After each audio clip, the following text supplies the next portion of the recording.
911, state to emergency. We need an ambulance, please. Press 1 broadcast for welfare check. Possibly 2 subjects overdose.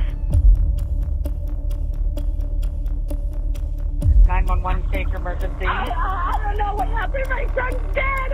I need somebody here now.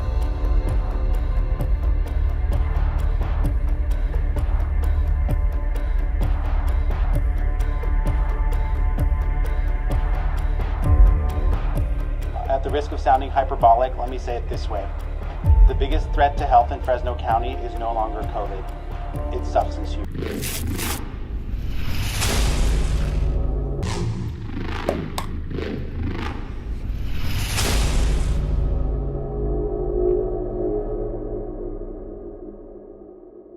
Addiction is an illness where a person doesn't have control over what they are taking, using, or doing, to the point where it could be harmful to them. Addiction comes in many forms and can affect anyone at any age from any background. Each person has their own story for how they got caught up in addiction, also known as dependency. It's only by understanding the many reasons why addiction happens that we can help ourselves and others. Some people self-identify as addicts, but the preferred term is somebody with dependency issues. Labeling someone an addict can lead to negative stereotyping. Alright, sorry. I'm ready when you...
On the Medical Watch, seeing the effect of drugs on the brain. Medical reporter Dina Baer introduces us to a scientist displaying the damage.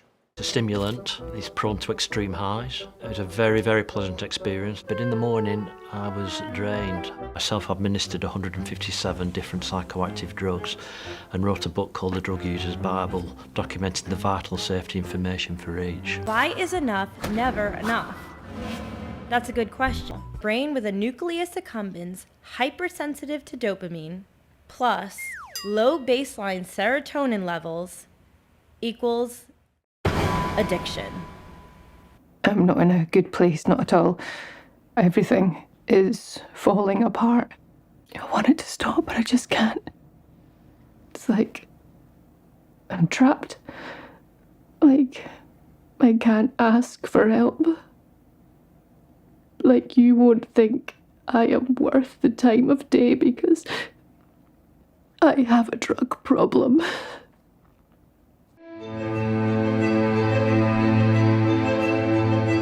It's the stigma that the world has that keeps people from getting well, and then also the stigma that they have themselves.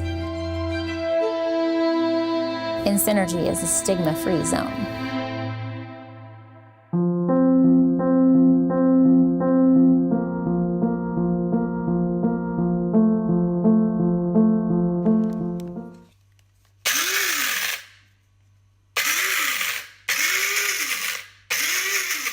As you've probably already guessed, CBT is a form of therapy.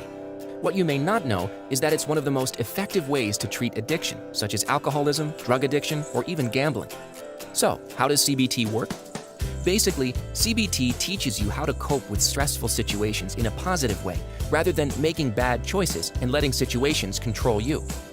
Let's say you're struggling with alcoholism and you're constantly craving a drink. CBT helps you discover what thoughts, emotions, and behaviors are influencing your drinking habits. It will point out triggers that make you want to drink, such as thoughts like, I need alcohol to cope with this situation. You'll also learn how some feelings may reward these habits, such as the feeling of relaxation or joy. CBT will help you understand these triggers and consequences, and you'll eventually learn to replace them with more positive thoughts and behaviors. Searching